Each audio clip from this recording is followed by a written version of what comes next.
Ну, мужик сражался, как боженька просто, как Иисус, я бы сказал. Как Иисус сражался долго, и поэтому две девушки смогли уйти. То есть он их задефал, можно сказать, ну, в своей жизни.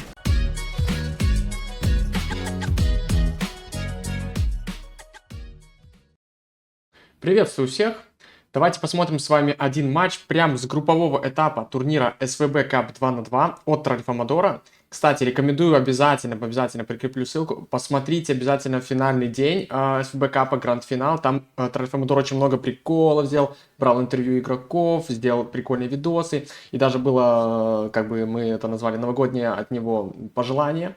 В общем, Дед Мороз. И обязательно посмотрите это, я вам прям не шучу. Там можно, конечно, не все 7 часов смотреть, но промотайте, найдите интересные моменты, особенно с видосами, думаю, всем точно понравится.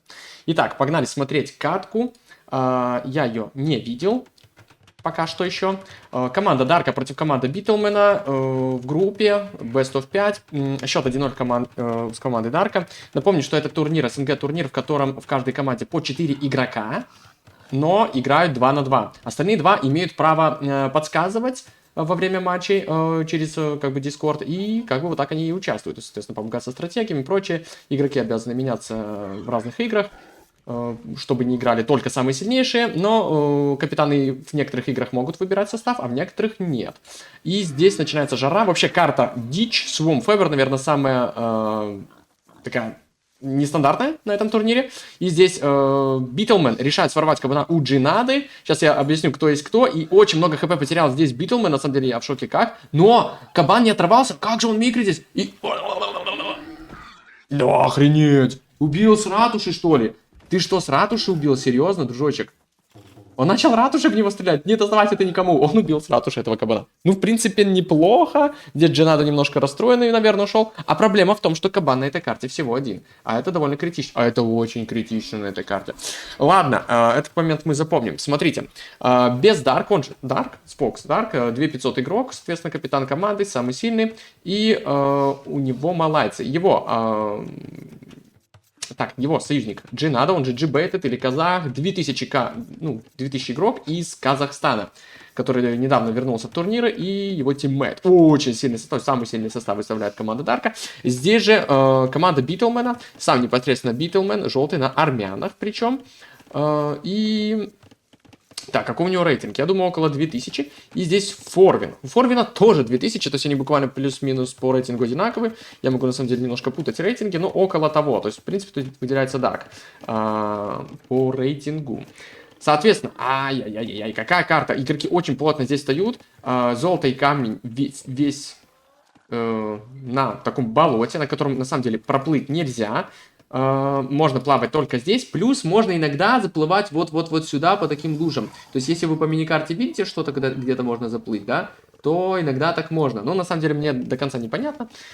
Кстати, на финале мы играли еще очень прикольный шоу-матч 4 на 4 на этой карте. Но здесь 2 на 2, много леса в центре, очень много ягод, но без кабана апнуться будет тяжело. Очень ранний док у Бездарка, соответственно, он его поставил до лесопилки. Ради чего? Даже не делал рыбы. Сейчас, наверное, качать на лесопилку дерева. Ну, просто хочет, чтобы 2 креста здесь работали. Итак, давайте пойдем по бонусам. Малайчик. Малайчик — это у нас быстрые переходы, ну и командный бонус то, что доки видят дальше. А у Дженады викинги, доки стоят дешевле. Вот почему поставил док, в этом была стратегия. Соответственно, здесь тоже док, ну и рыба здесь спавнится очень по-разному, но у Дарка здесь очень много рыбы, я вижу рядом. Но может и не так сильно повезти. Здесь, в принципе, только одна рыбка, ну, видите, тут все хуже. Соответственно, у викинга еще дешевые доки и дешевые галеры. Даже все военные корабли, на самом деле, но нет огненных кораблей. Ну, можно делать дешевые брандеры или даже пушечные галеоны. Погнали дальше. Битлмен, армяне считаются топ-1 нацией на воде, просто если особенно в дуэлях, просто топ-1 на галерах скорее. Но здесь не такая простая карта, как острова, да, здесь все посложнее. Давайте посмотрим, что у нас по потерям. В принципе, никто не айдлил, ну, Джинада 10 секунд на айдлил, но запомнили, что кабана нету. И Форвин на португальцах. Ой-ой-ой. Так, у португальцев хороший командный бонус. Технологии на 25% быстрее изучаются. Все, кроме перехода в следующей эпохе. Ну и в целом их корабли довольно жирные и дешевые по золоту. Так, тут кабана как-то так доедает. А, также португальцы очень хороши здесь, потому что кустов... Кстати, тут как-то мало кустов. У некоторых генераций было больше кусов. Ну да ладно, все равно португалец с них собирает веточки и получает лес. Супер! 2 лодки уже у Джинады. 3-я уже у Битлмена. Соответственно, у него мулкарт. Такой вот. Стоит, чилит. Но переход идет все-таки у Дарка раньше всего с одной лодочкой, так как он очень давно добывал здесь рыбку. И смотрите, какой-то тут дом. Решает убить дом довольно быстро, и крестьяне, пока дом в темной эпохе, очень реально быстро это делают. Старк тут... Хотя идет попытка его вычинить. В принципе, можно было начать вычинить. Ну нет, он просто отваливается и делает лесопилку. Вторая лесопилка. Вот для чего это все нужно было. Ну, знаете ли, здесь надо быть уверенным, что вышкой тут ничего не отобьется. Но Дарк, я думаю, раньше всех переходит и сам будет делать вышку. Так, ну и Дарк еще и быстрый переход замала. Господи ты, боже мой. Он идет искать золото. Золото довольно далеко, но здесь есть крокодилы. Итак.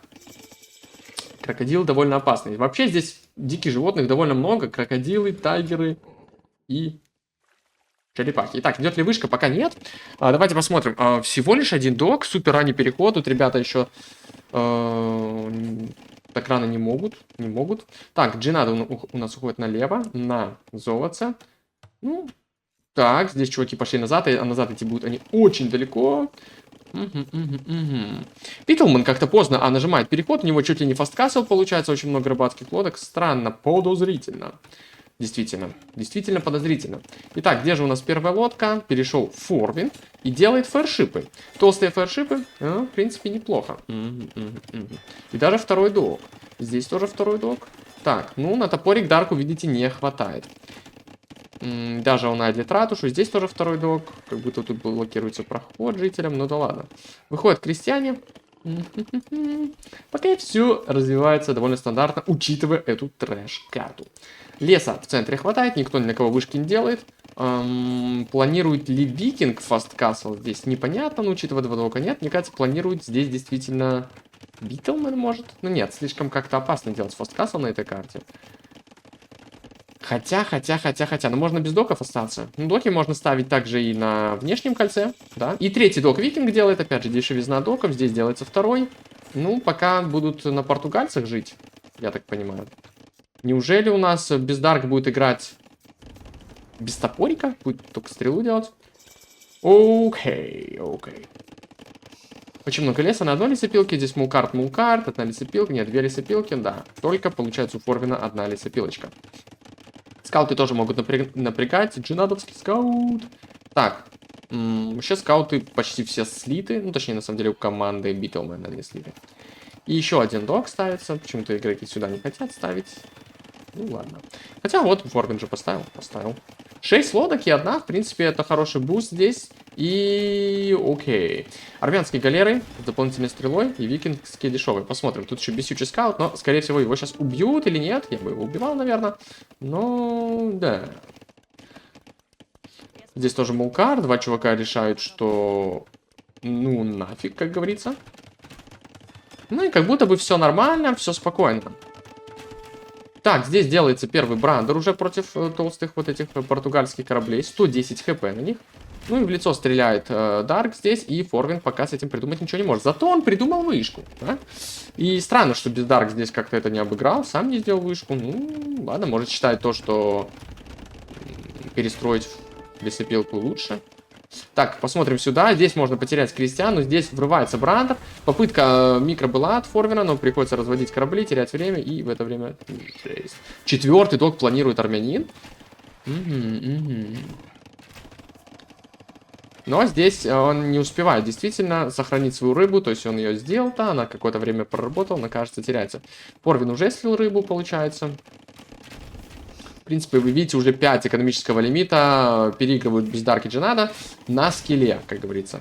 Потому что, действительно, ранний док, дешевый, с викингом в команде, превращается в быстрый переход от малайца и даже в супер быстрый переход от малайца. И здесь, в принципе, идет полная доминация от Дарка по кораблям, по счету 1400 на 800. То есть все, что делает Форвин, да, он не теряет экономику, но он теряет все, что он делает в военной части, да. Ну и рыбалки он так-то тоже потерял.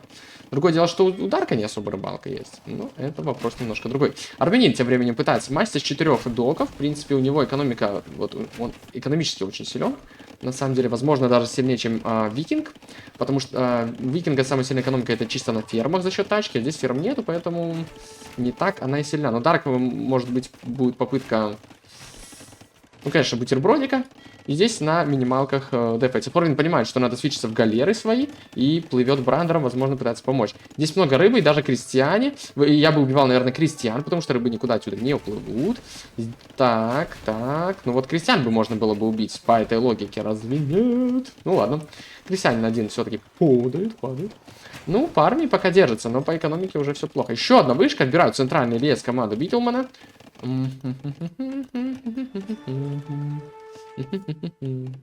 Так, здесь у нас что? Опа, влетает Брандер. И Бездарк тут как-то довольно, знаете, что бездарно как-то слил. Да, пропустил Брандер. Форвиновский. Ну что, здесь начинается заруба. У всех ли стрела? Да нет, стрелы нет вообще ни у кого, на самом деле. Что странно. Даже странно. Ну и вот Форвин привел таки этот Брандер, и это очень сильно помогло здесь, да? Так, идет нападение. Тайгеров минус 2 креста теряет. Он не сделал лум. Он не сделал лум. Ух ты, товарищ. 4 креста слил. Просто. И еще акрится крокодил. На воде тоже что-то происходит. И еще крокодил агрится. Джинада решил выйти на рыбку. И поплатился, кажется, офигеть. Крокодил справился таки. У этого крокодила 2 убийства, блин. Хорош, чел. Это что, больше, чем у Форвина, походу? Ну, в принципе, не знаю, что там у Форвина. У одного крокодила. И делает лум, понимает. Еще выход сюда. А тут обезьяны! Не-не-не, обезьяны не атакуют. Не очкуйте. У них слишком сильные статы, чтобы они еще атаковали. Они просто показывают мускулами, что... Ребят, все нормально. Мы друг друга не трогаем, живем. Блин, он бы еще здесь попался, это вообще жесть. Просто на ровном месте 6 крестьян, то есть все преимущество буквально экономическое отдают ребята. Вот такая вот карта балансная. И еще, но сейчас уже лум есть, благо. Но, возможно, Джинаду это как-то сильно задизморалило, и здесь он начинает проигрывать Армянину. Но как ты не проиграешь Армянину, если там просто лодки с дополнительной стрелой, вот в скобочках единичка, на это указывают. Что за Титаник? Ну просто тут он не доконтролил, да? Здесь... Ну мужик сражался, как боженька просто, как Иисус, я бы сказал. Как Иисус сражался долго, и поэтому 2 девушки смогли уйти. То есть он их задефал, можно сказать, ну, в своей жизни. Это киберспорт. И смотрите, что происходит дальше. Полностью Джинада проигрывает на воде из-за вот всех этих приколов, наверное, тоже отвлекался. И начинает, ну, он уже проиграл воду. Здесь еще неудачно доки поставил. Галера заблочилась. Отнимают лес, а здесь лес-то тоже отнят. И буквально уходит, убегает Джинада. Нужна помощь Дарка. И смотрите, как переворачивается ситуация. Рыба умирает у Джинады. Здесь что? Зажимают уже Дарка. И выходят кресты. И вот еще и Брандер делается, да ладно. И вот эти кресты уходят. Но тут галер много, можно ваншотать. Ну, увидит ли Форвин? А Форвин еще же и блочить может. Дар, конечно, тут не помог тоже. Сколько крестьян умрет? Уже 14 Джинада слил. Викингские кресты с тачкой быстро бегают, быстро умирают. Быстро бегаешь, быстро умираешь. Все правильно. И убежал. Господи, как же ему не везет просто-напросто. Как же ему не везет здесь. Он уже, наверное, на тильте. Только что было плюс 10 экономического лимита у команды Дарка. Минус 10 сейчас, и по лодкам все тоже плохо. Но, возможно, у кого-то переход. Да, Дарк... нет, не Дарк, как раз, кстати, G-бейтед. За счет... Тут еще были трупы? У меня впечатление, что тут были еще трупы недавние. Или, может, я не прав? Не, ну вот этот крокодил... Не-не-не, это все та же история. Этот крокодил его уже разделали здесь. В принципе, все равно очень-очень сложно. Галера здесь вообще зависла. Непонятно, блин, что выгоднее удалять. Ну, он удалил даже док. Ну, честно, да, может быть, ну, лучше удалить этот док дурацкий, потому что потом же они тоже будут застревать. Да, вот это Титаник, мужики. Просто карта настолько сложная, что за всем не уследить. Итак, ну, вмешивается здесь Джинада тоже. Держатся ребята, но здесь прям огромно. Все 35 лодок как будто бы здесь. 30 лодок на 20. Ну, посмотрим, посмотрим. В принципе, стрела появляется у Форвина, кстати. Ударка она была. И... убегают, убегают. Ребята с большего отстреливается. Дарк пытается, но армянский флот, мне кажется, тут уже в Солянова захавает, как бы. Солянова захавает, да. Как бы, как-то так. Ну и не забываем про португальские жирные лодки, да. То есть по факту, У малайца викинга лодки абсолютно обычные по качеству. Их должно быть больше теоретически. Но, да, по количеству их должно быть больше. А вот по качеству армянский с португальским флотом. Опа. Жопа. Ой. Тут, кстати, какая-то неплохая вышка на золоте от чего-то. По земле, на самом деле, никаких юнитов нету, кроме вот этой вот пики с этого барака, непонятно. И здесь Дженада помогает Дарку поймать крестов. Ну что ж, Дженада реально, действительно, каким-то образом, да, на 24 крестьянах ближе всех к переходу. Но его проблема в том, что у него нет зданий никаких, он дефает лес, хорошее решение. Его бы постоянно валили. Хотя вышка, на самом деле, от большой кучи галер может даже и не спасти. Здесь что у нас происходит? Бедный Дженада собирает, возможно, каких-то товарищей. Может, он хочет, да, пикой зарашить. Я понял, он хочет собрать народу вот этого и быстрой пикой убежать и зарашить. Ха-ха, я, кажется, понял, что он пытается делать. 3 лесоруба бедных здесь работает. В принципе, есть еще какой-то вариант камбэка. Не забываем, что Дарк довольно скилловый чел, но тоже... Законы математики, физики ты хрен обыграешь. Или обыграешь. А законы природы попробуй обыграть. Ха, не обыграешь ты. Это более жесткий закон, блядь. Ладно, законы ока, там все. Сноубол, все дела. Имба, монгол. Так. Дарк просто уплывает. Дарк даже не останавливается, просто уплывает. Ай-яй-яй, многовато теряет, но... Единственное, что у него переход быстро идет, но он не близок к нему. Никак. Вообще никто не близок к переходу. Но почему? Уже и фермы, смотрите. Здесь абсолютно нету ферм. Хотя за викинга было бы прикольно сидеть ферму. Но викинги и так нажимают. Переход таки нажал. И он делал стрельбище. Хочет переключиться таки полностью на землю. Оставить Дарку воду в соло. Дарк будет микрить. У армянина нет стрелы. Это довольно большой минус. Топорик-то у всех есть. Реально. Армянин, кстати, тачку сделал. Ну, тачка, кстати, даже мулкарты бафает. Они начинают бегать. Они всегда бегают так же, как и ваши крестьяне. За армян и грузин. Делаете вы тачку, не делаете тачку. Вот. Так же. Здесь какой-то рандомный вилвар начинается. И Дарк здесь сливает, по-моему, еще 2 крестьян. Дженада еще крестов сливает. Твою дивизию. Я только что увидел, у него еще крест где-то сдох. Ну, вот...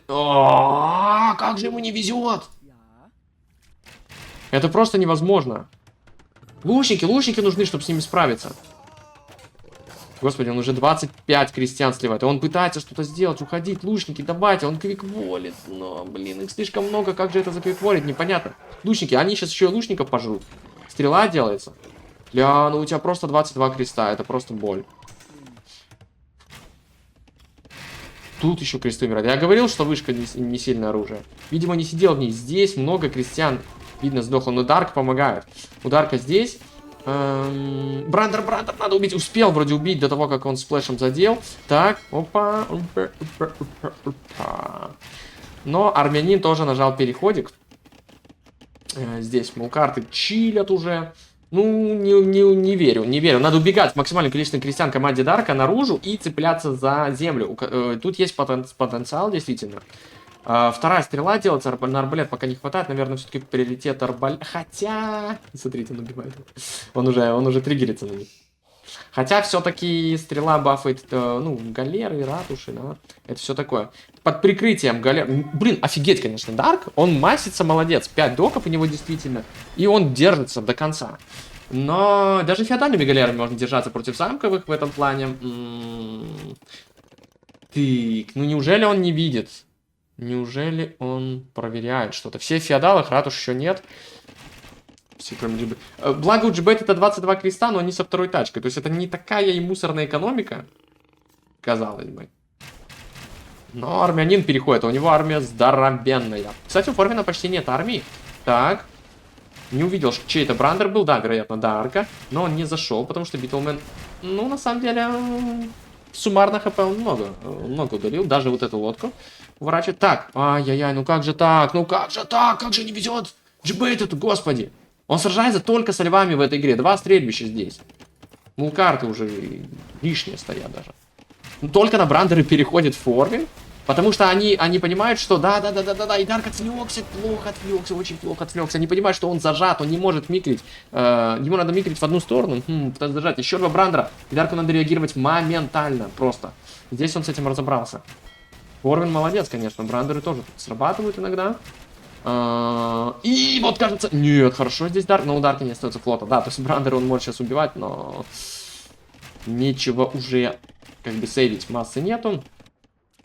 Лучники идут дальше. Да, они могут зайти сюда и теоретически убить много крестов. Но опять же, они могут просто пойти на воду под Брандер. И на Брандер ты лучниками и напоришься. Здесь идут свои лучники. Возможно, это будет даже Castle Drop или церкви какие-то, я не знаю. Если бы еще обезьяны, это был бы вообще кринж.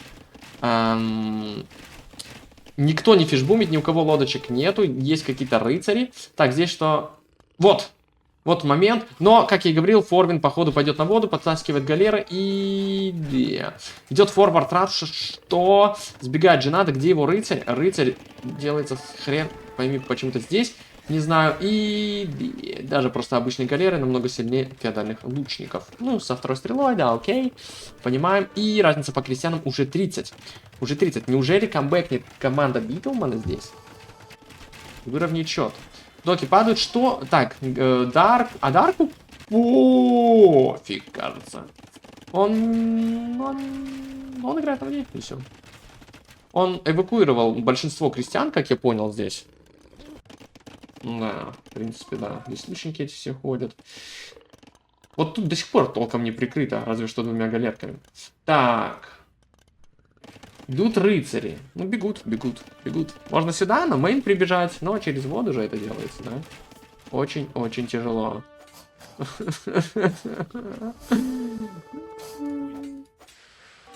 Почему он разных бьет? Что происходит? Он что, микрит? Или это такая анимация?